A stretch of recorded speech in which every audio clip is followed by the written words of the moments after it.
Well, this is Brent Allen Winters, commonlayer.com, www.commonlayer.com, coming at you from the remote hinterlands of the Wabash River Valley, where the hogs, the frogs, and the dogs keep up a racket all night long. Question 194, Stansbury's Catechism concerning our Constitution of the United States. Question 194, Catechism. Arthur J. Stansbury, published in 1828, the same year as Webster's Bible. How do voters distinguish which of the persons they're voting for is president and which is vice president? Now, he's writing at a time when people just ran for president. They didn't run for vice president. Well, how does that work, Brent? That's the way our Constitution said it was to be done. We're not doing it that way now.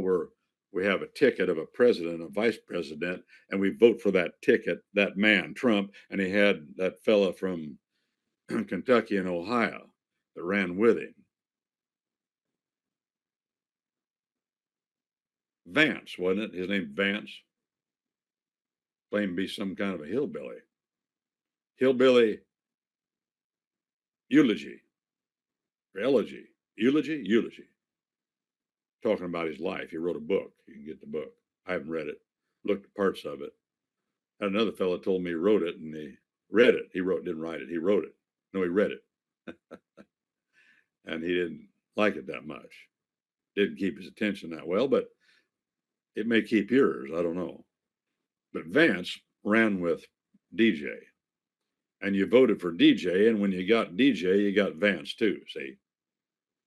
And that other preacher, I don't know. Democrats run people, I can't tell what they are anymore. Men, women, or they're claiming to be something else. I don't know. It's just weird. And when they claim to be one thing, they may be another. It's a world I don't want to live in. But there was a couple of them. One of them was from, what was it, Wisconsin or Michigan or no, Minnesota wasn't it? He was governor or something up there.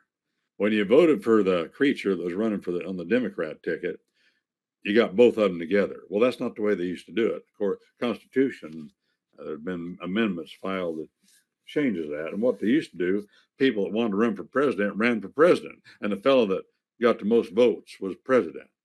And the fellow that got the next number of votes, he was vice president. That's the way they did it. So he's telling the story from that perspective. Let's go on. The ballots are taken separately. This is his answer in his catechism, on different pieces of paper. And it is besides written on the ballot whether the person is voted for as the one or as the other. Separate lists are kept in which they put down the names of all the persons who are voted for, either as president or vice president. This can get complicated, as you see.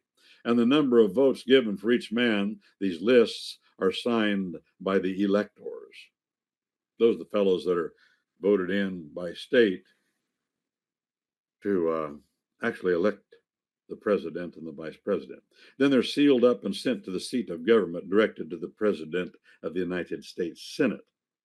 For the greater security, 2 copies are made. One of them is sent by the mail and another by private messenger, sent for the express purpose of carrying it. His only job is to get it there.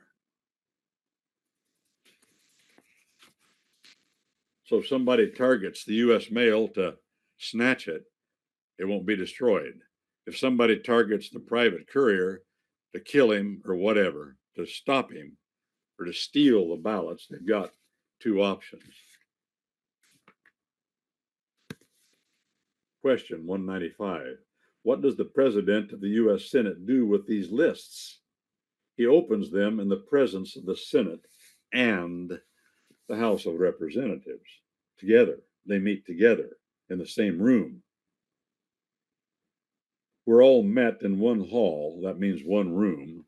Hall is an old word from our Anglo-Saxon tongue that bespeaks a building that is built longer than it is wide. It's called a hall. you go to a hallway, it's something that's longer than it is wide. Well, the buildings they used to have were called halls, and they were longer than wide, and they were a place for banquets and meetings. And 1,500 years ago, they had halls in England and Britain where people met on weekends to have a big feast. Sometimes they had fireplaces at both ends so they could pile the wood in and keep things warm in the wintertime. So that word is stuck. And it came to speak of buildings that are built to be ostentatious, to be awesome, like the courthouse in your county, the state house. You notice how big and fancy they are. The U.S. Capitol building, it's meant to strike us with awe. Don't be awestruck. It's just nothing but stones and wood, and people meet there that we don't think much of. That's usually what happens, called politicians. But they're to meet in the same room, the hall, to be present when the votes are counted. Each house appoints some of its own members who unite in a committee and count all the votes. When the person having the greatest number of votes for president is declared to be president, and he who has the most votes for vice president is declared vice president of the United States. Now, I read that in case that I misdescribed it when I said it before. Let me read that last part again so you know how it was done under the Constitution before an amendment was made. Each house appoints one of its own members who unite in a committee and count all the votes. The person having the greatest number of votes for president is declared to be president, and he who has the most votes for vice president is declared vice president of the United States. Now that's said correctly, in case I didn't say correctly a while ago. I read it again, that is correct. 196. Question. Suppose no one person has a majority, that is more than half, of all the votes for president. Is the person who has the most votes considered chosen to be president? Answer, no. Say you have 10 people running for president, and no one person has a majority of the votes. No one person has over 50% of the votes. Is the person who has the most votes still considered president? If 10 people are running, one fella has 30% of the votes and all the rest of them have less than 40%. Does the person who has, or less than 20%, is the person who has 30% president? No. What is done in that case? Answer. The House of Representatives immediately proceeds to choose by ballot from those persons, not more than 3, who stand the highest on the list of votes for president. 1 to be president of the United States. They take the highest 3 and they vote on them. Next question. Are they bound to choose the person who has the most votes? No. They may take either one of those 3 persons who have the most votes. They take the top 3 persons. Let's go over it again. If all the votes are counted for president, and they're anywhere from 2 to 10 people running, for example, and nobody has more than 50%, nobody has a majority, then the House of Representatives of the U.S. House takes the top 3, the ones that got the most votes, and they vote on which one of those 3 will be president of the United States.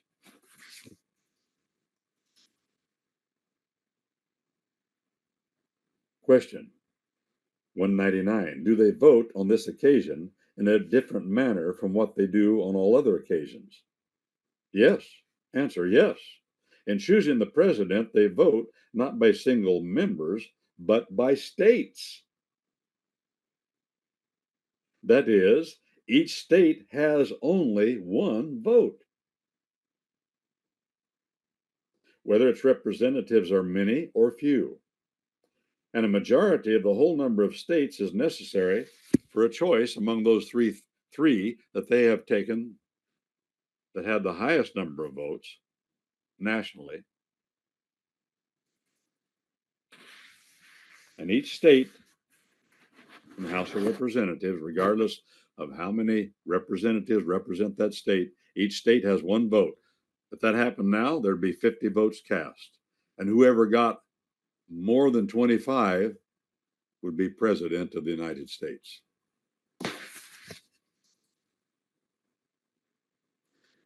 Question 200 out of 333 questions. Must all the states vote? Answer. All may vote if they are present and desire it. But if only 2/3 of the states vote, the election is good. That's called requiring a quorum of 2/3 in order to have an election. 2/3 must agree to vote and be present to vote. If they're present, 2/3 of the states are present. Well, let's figure this. 2/3 of the states, how many? Because each state gets one vote in this case. 2/3 of the states would be over 33 and 2/3%, or 66 and 2/3%. Check my arithmetic, Miss Francine. I think that's pretty close. So it'd be over 66 and 2/3. It'd have to be 67 states present to vote for president of the United States in this case.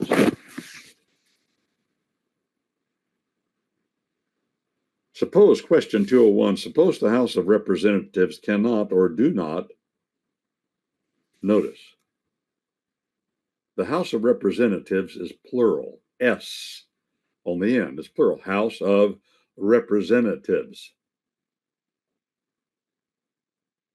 is plural, but it takes a singular verb. Listen to me read that again.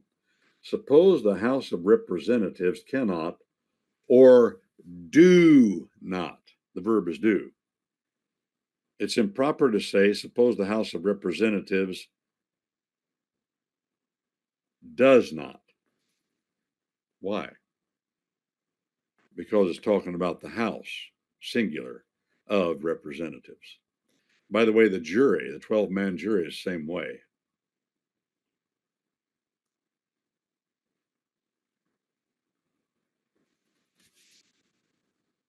Choose anyone, must there be no president. If they do not choose anyone, cannot or do not. They refuse to participate. They refuse to vote. They can't get a quorum, or they all refuse, or something like that. Then what do we do? Is there no president? Answer. In that case, the vice president must perform the duty of president. Question.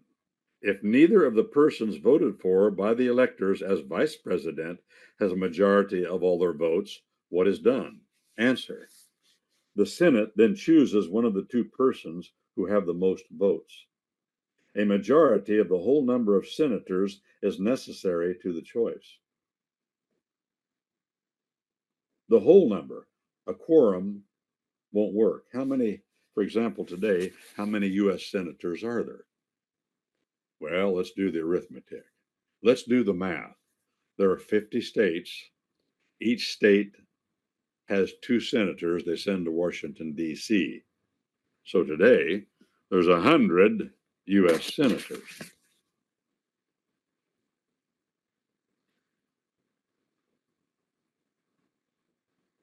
The Senate chooses one of the two persons who has the most votes. A majority of the whole number of senators is necessary to the choice. But 2/3, a quorum is allowed. I didn't think it was. I had that wrong. A quorum is allowed if 2/3 of their number sufficient to vote. So as I'd said a while ago, that'd be 67 would have to be willing to vote to have a quorum. 203, may any person be chosen president of the United States? Answer, not every person. No person may be chosen unless he has been born in the territorial boundaries of the United States, or was a citizen of the United States when the Constitution was agreed to. Question.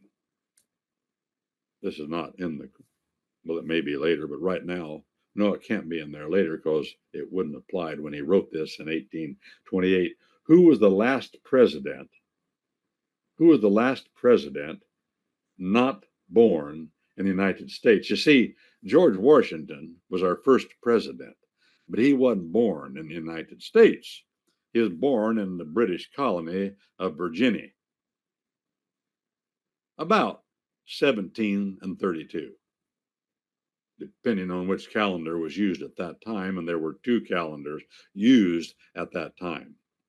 Did you know that? Yeah, two calendars, the common law calendar and the Julian calendar. And when his birth date is written, it's often written with both dates, 1731 and 1732. So people will know that there were two dates because of two different calendars at that time. The whole world wasn't under the same calendar, and even English-speaking people weren't. Well, the question? Who was the last president not born in the United States? The answer is Andy Jackson. Andy Jackson was born in the British colonies. He was the last veteran of our war with Britain. He was imprisoned as a POW at age 14. Unlawfully, I might add. But because that happened, he had a downright bloodlust to kill British soldiers because of what they did to him and what happened to his mother when he was locked up with his brothers, I might add. The Lord do work in mysterious ways, and that's why the Battle of New Orleans took the turn it did. It was a turkey shoot. We lost 2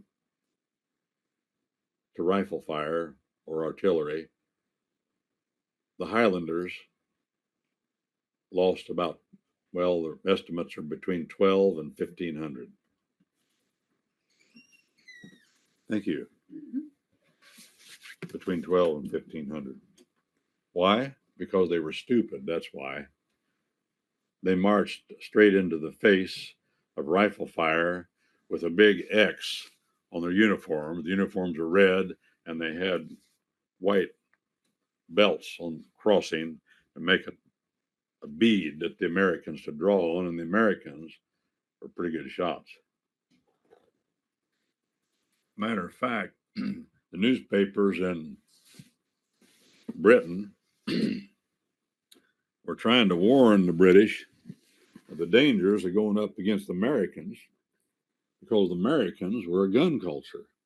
Not only they didn't, and the British soldiers didn't fire rifled. I don't think they were rifled. They weren't rifled during the American War for Independence, and I don't think they were rifled then. Now you can go do the research, but even if they were rifled, they had a muzzle loader called her Brown Bess, about 60 calibers, I think, huge, but not accurate. The Americans, of course, they brought their own. They were militiamen, so they brought their own rifles. A militiaman at common law provides his own weapons and his own ammunition. According to the specs, the Congress is supposed to pass a piece of legislation to provide so that when they're called into duty, they'll all have interchangeable ammunition and firearms. Has Congress done that? Answer, no. They tried to. The first legislation they passed said every American, every militiaman, every man in every state shall have a good working flintlock. About all it said, I think. But they could be more precise than that. Well,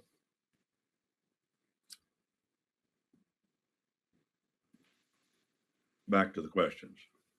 Now, maybe you'll notice as we look at this, how complex these procedures are just to choose a president. Why are they so complex? I'll tell you why. Because our common law tradition is not a majority driven tradition. The more we can shield ourselves from the popular vote of the people, the better off we are. Why? Well, they're not stupid. They can read the Bible. And if you go through history, you'll discover that where there's a straight majority vote from the rank and file of a country, you always get tyranny. Always. Why? Why? Because it's a law of nature in a sinful world. That's the way it works. Haven't you noticed that the evil empire spends all of their time controlling the press? Why? Because they can control the majority, and they do.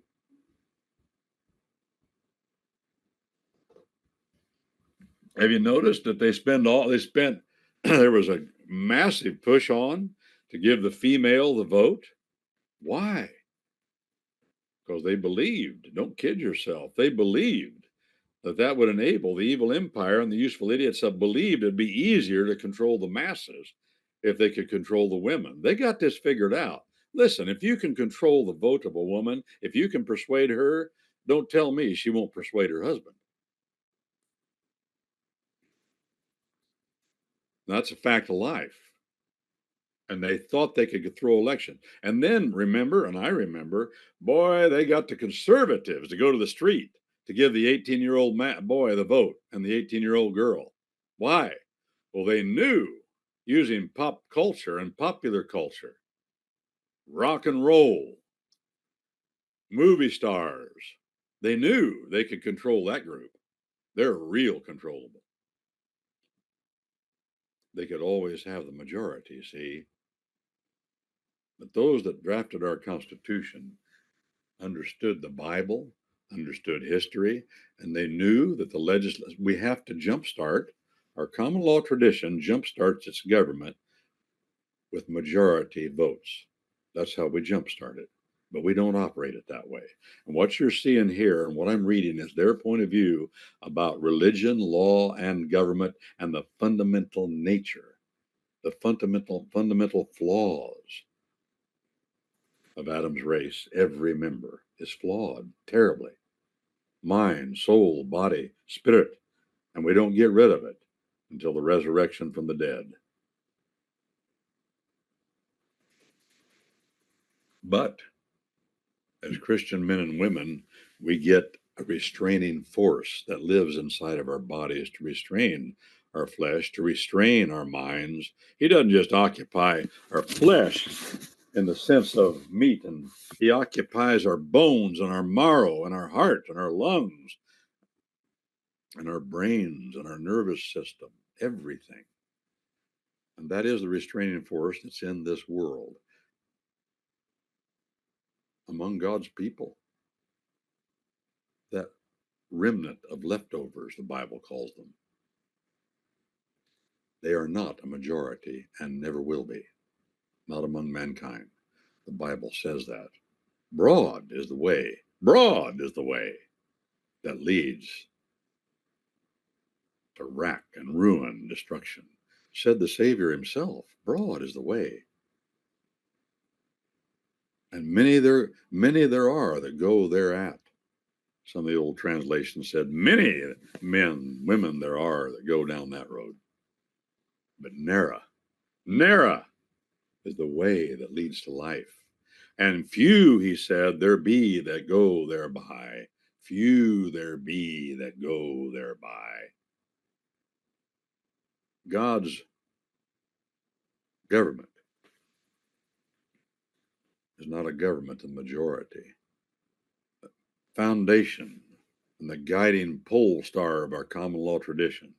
Oh, yeah, it's stare decisis, but around which it all revolves is the jury, the final decider of right and wrong in individual instances from whose decision there is no appeal.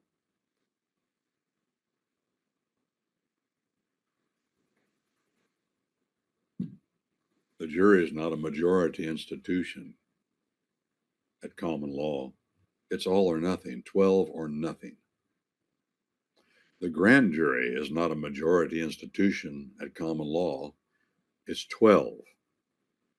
12. And no matter how big the grand jury is, it's always 12. If there are 12 members of the grand jury, it requires all of them to indict. If there are 15 members to the grand jury, it requires 12 to indict. If there are 23 members to the grand jury, it requires 12 to indict. If there are 34 members of the grand jury, it requires 12 to indict. Our common law tradition is not about majorities. God's kingdom, the government of God, as the Bible presents it, and as we observe it in nature, is not driven by the majority principle. And that's what they're struggling with here. And they knew that. That's why we don't elect our presidents popularly still. We have electors that we vote for, and they elect the president. And originally, we had U.S. senators. We voted for state legislators, and those legislators then chose by vote the senator of your state. When Abe Lincoln and Stephen A. Douglas, Lincoln was 6'4", and Judge Douglas was very, very short. They called him the little giant and the big giant. They debated at 7 locations throughout the state of Illinois because they were running for United States Senate. Who were they talking to? Well, remember, who chooses the United States Senator according to our Constitution the way it was written? The state legislature. The state legislature. The most numerous branch of the state legislature. In other words, in most states, that's the House of Representatives of that state. In some states, they only have, like Nebraska, is it? Only have one legislative house, and they become the ones that chose their senators. That's the way it was in 1858 when Judge Douglas and Abe Lincoln ran for U.S. Senate in Illinois. Well, who were they when they were debating at those 7 locations throughout the state? Who were they trying to reach? 2 groups of people. They wanted to make sure. Well, primarily they were trying to reach the state legislators because they're the ones they had to kowtow to, see. But at the same time, they wanted to reach the people that lobbied the state legislators that even every 2 years voted for a new state legislator. And get this, back then, the state legislators ran for the state legislative house based upon who they would vote for U.S. senator. Based upon who they would vote for U.S. senator. If you elect me to the state legislature, I'll vote for Abraham Lincoln for United States Senator from Illinois. That's what they said. Or if you elect me to the state legislature, I'll vote for Judge A. Douglas, Stephen A. Douglas, for senator from Illinois. And they would vote for the state legislators on that basis. The 17th Amendment to the U.S. Constitution changed that. Now, U.S. senators are elected by popular vote from the states. You can see what that's got us. Nothing but heartache. Why did it happen? Notice it happened about the time that they wanted to secure the vote for the female of the species because they believed that they could control her, that the men they wanted to run for Senate could charm them into voting for her, for him. Yep. Read the history of it. Useful idiots, the people that led the suffrage movement in America, many of them were lesbians. Same thing with the prohibition movement. On and on the madness goes. Oh, you say, well, but they were doing the right thing. Yeah, but even if you say that, it's for the wrong reason. Majorities are dangerous.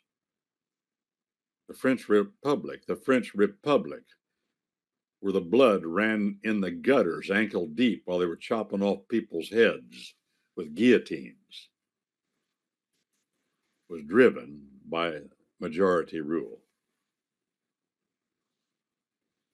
I have a whole list of the things that the French revolutionaries did. They were sodomites as well. The French revolutionaries did, Robespierre, all that crowd, to get that revolution of terror, that reign of terror going. One of the chief things they did was they said, we've got to control the theaters in France. They didn't have movies back then, but the theaters were popular. They said, we got to control the theaters and music because that's what drives people.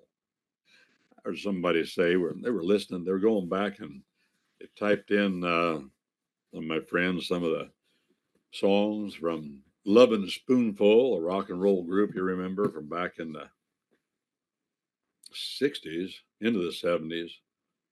A bunch of others listening to the songs. We were sitting there singing those songs. And somebody just said, who didn't know them well, said, how do you know the words to those songs?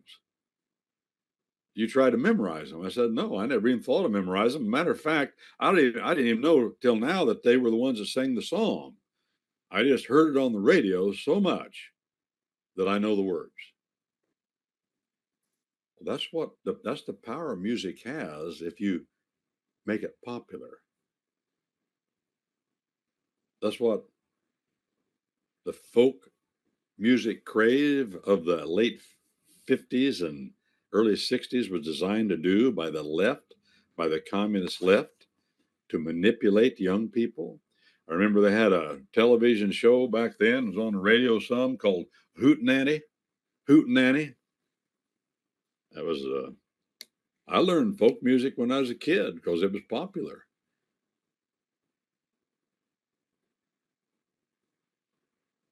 Songs like This Land is Your Land, This Land is My Land, written by a communist, Woody Guthrie. Oh, he broadcast that he was a communist. Friends, this land is not your land and my land. That land over there belongs to the other fellow, and this land here belongs to me. See, that it's all, we all own it together. And what does that mean? Well, it's violation of our Bibles and our common law tradition. The motto of our common law tradition, the maxim is, what belongs to everybody belongs to nobody. That song was designed to put it into young people's heads to get rid of private property. So everything can go to hell in a handbasket. Nobody takes care of what belongs to everybody, belongs to nobody, and nobody takes care of it. That's why we're having forest fires in our national forest. People they're not even allowed in there. They don't care anymore. Don't clean it up, just burn it down. It won't be taken care of.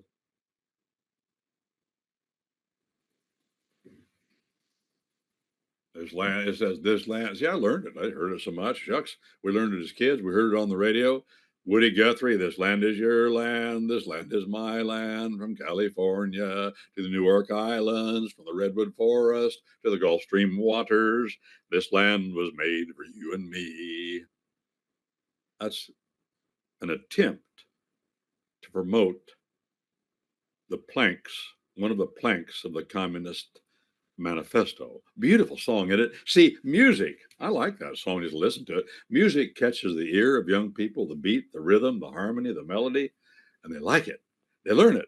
And whatever you allow to be pounded into your head will affect your life, friends. G-I-G-O. Garbage in, garbage out. That's what the people that are the computer geeks say. They say, whatever you put into this computer, that's what's going to come out. Click, click, click, click, click, click, click, click, click. That's what AI is.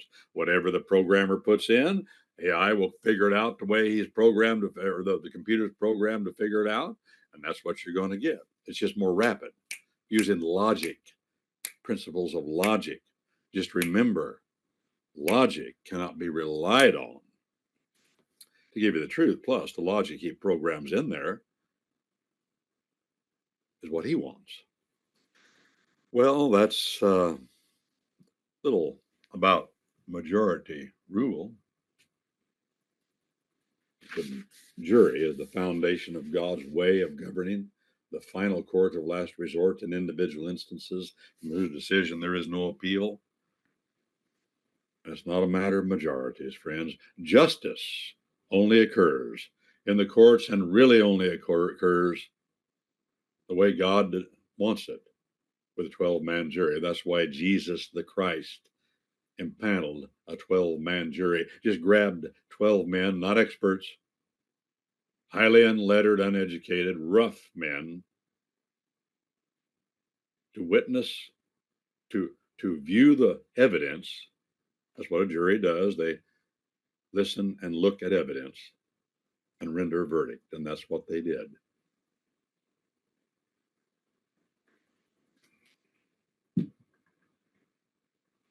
Well, let's go to 200. No, 201, 202, 203. May any person be chosen president of the United States? No, not every person. I'd read some of this. It bears repeating. He must be born in the United States or was a citizen of the United States when the Constitution was agreed to. Nor can such a one running for president be chosen if he is less than 35 years old. The standard isn't more than 35. He it's a negative standard. He can't be less than. That means he can be 35 or greater. 35 or greater. Now, from my humble experience and my conclusions of history, I don't agree with that, but that's the way it is. Remember, our Constitution of the United States is not the Bible. It's not the Bible, but it's substantially consonant with the principles of the Bible's government. Yes, as the Bible presents government, it's substantially consonant, and where it's not exactly the same, it's close. I wouldn't say 45 because of our common law tradition. I would say, or 35, I wouldn't say that. I'd say, I know he needs to be 45. 45.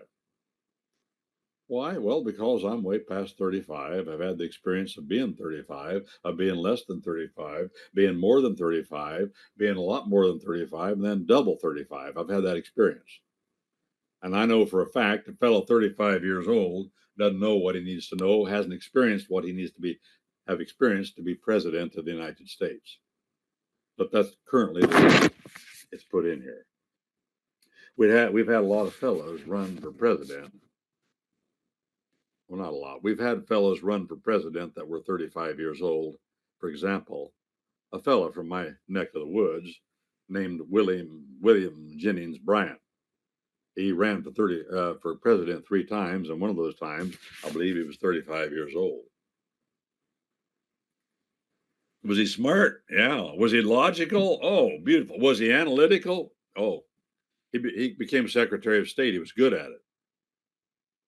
But logic and the ability to analyze is not what brings wisdom that allows wise decisions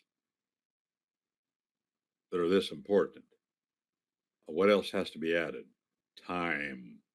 You can teach a kid logic by teaching him arithmetic, and he can book the numbers, do calculus, and by the time he's 18, be doing trigonometry without a hitch. That's just pure logic. He's good at it. That's not wisdom. There's a vast difference. And logic cannot be depended upon to get you to the truth. Why?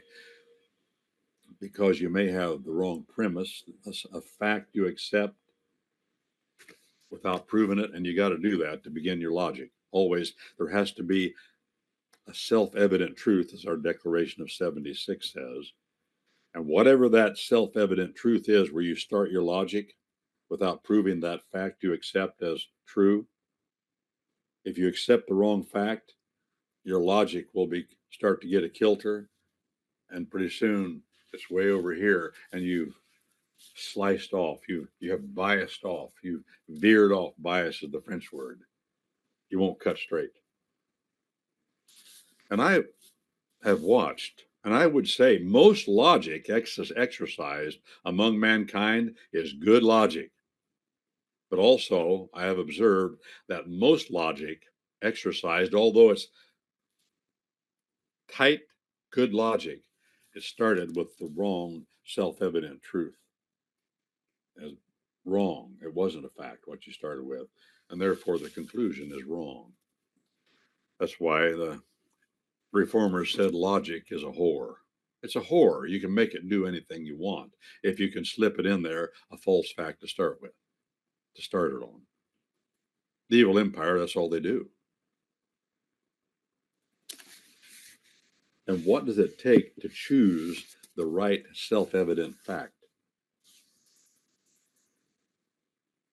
It takes time, and that's how wisdom comes, to recognize the truth from the falsity in the big picture. What is important, what isn't? What's based on evidence, what isn't? What is good evidence, what isn't? Our Declaration of 76 says, we hold these truths to be self-evident. And then he names them. What's he saying? He's saying, I'm starting my logic right here, and I'm accepting these facts as self-evident.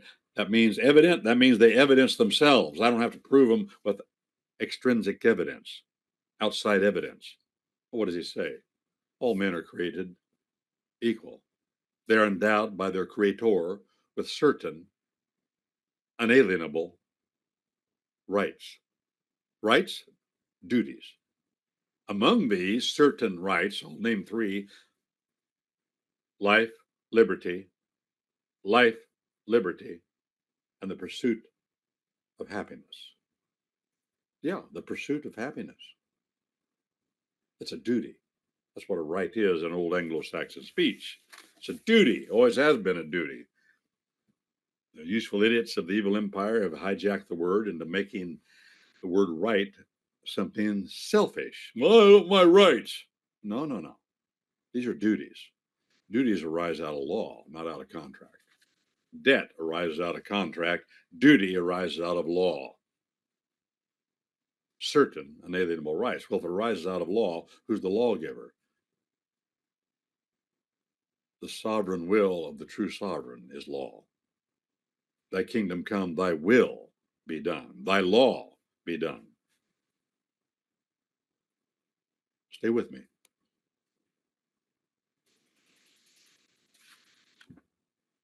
And those inalienable duties, what does that mean? They're inextricably bound with your person when God made you. You have duties that he has inextricably. You can't, it's impossible for you to separate yourself from the duty your Creator gave to you and put in you, bestowed upon you. You can't get rid of it. That means inalienable. You can't get rid of it. And nobody else can take it from you either. You can't even take it from yourself. You can deny it. You can ignore it. You can be ignorant of it, but you're still going to answer for it. People say you can't lean it. Well, you can try. All that doesn't make any difference. God gave it to you. He's the only one that has authority to take it away, and he hasn't done that. We hold these truths to be self-evident. Why? Well, because it's in the Bible. We see it in nature. We have a duty to preserve our own life. That's called self-defense. We have a duty to preserve our own freedom as God defines it. And we have a duty to pursue, listen, to chase, to hunt. chase, pursue. What happens? What happens? Let's camp there just a minute. Life, liberty, and the pursuit. What's pursuit? It's a fancy Latin word that means to hunt, to chase vigorously. Hunt and chase vigorously what? Happiness. What is happiness? These guys weren't stupid. They lived on words. Happiness is what happens. Are you happy with what happens? Are you happy with what happens? Do you pursue what happens? You're not in control here. These are Christian concepts. What's God's name mean? Some of you that have been listening for a long time know. Some people say Yahweh. Some people say Jehovah. They Germanize it, or like Anglo-Saxon, they Germanize the pronunciation Jehovah. But the Hebrews said Yahoah. Same word as Jehovah. 3 syllables, not 2. Not Yahweh. Yahoah. Yahoah. Yahoah. Notice, no consonants. You can say it without closing your oral passage. Yahoah. It's just vowels, see?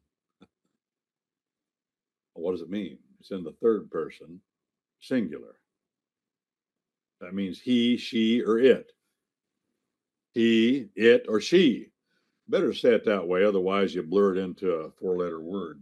But I learned that when I was in 8th grade bonehead grammar class. Did you learn it? Third person singular is he, she, or neutral, masculine, feminine, or neuter, he, she, or it. Yahoah. It's in the masculine, it's not in the feminine, and it's not in the neuter. Masculine, third person. He. He what? He happens. That's what it means. He becomes. It's an action verb. It's not a verb of being, it's an action verb. He happens. He becomes. He befalls. He betides. Those are the 4 English verbs that come closest to what that means, that name of God. And when they say the pursuit, when it says, our declaration says the pursuit of happiness, these men understood that. They were all respectful of the Bible, of the Christian religion. There really wasn't anything else. Well, there were some Jews lived here. You could count them on one hand, pert near, and they were here, but less than 1/10, much less. So I think the figures I read of Jews in the American colonies was about between 0.01 and 0.02%. 0.01%. Very few. Not enough to have any influence. Christian folk. Trinitarian Christian folk. Everybody. And they knew. When it says sign the year of our Lord, we sign the year of our Lord. 4 July 1776. Our Lord, what's that? Well, that was a custom to not say the word Yahoah in the Bible. You see the word Lord in capital letters. That was a custom that arose in our English-speaking world. Unfortunately, why say Lord? Well, they followed that silly. That's not biblical. We don't want to say God's name because we might take it in vain. So we'll say Lord instead. Well, it's Yahoah. He happens. He happens. He's the happening one, the one that makes all things happen that do happen. He's in control of all things that happen. We're not in control. And God's man knows that. And he says, I'm going to pursue, I'm going to chase what happens. I'm going to live my life according to God's law in the face of everything that happens because God's in total control. Even the bad things that happen and the good things. If you live your life that way, you'll be a happy man. Deal with the cards God gave you. I know I've struggled over that. It's not easy. Some of the stuff that happens. Makes a fellow madder than fire. Madder, as my mother says, than an old wet hen. Oh, you get mad. What people do it to you and what people do. And it's all in God's sovereignty, friends. Pursue it. Deal with it the way He tells you to deal with it. That's the pursuit of happiness. And your duty to pursue happiness is property. It is property. Well, this is Brent Allen Winters, commonlayer.com, www.commonlayer.com, coming at you from the remote hinterlands of the Wabash River Valley, where the hogs, the frogs, and the dogs keep up a racket all night long.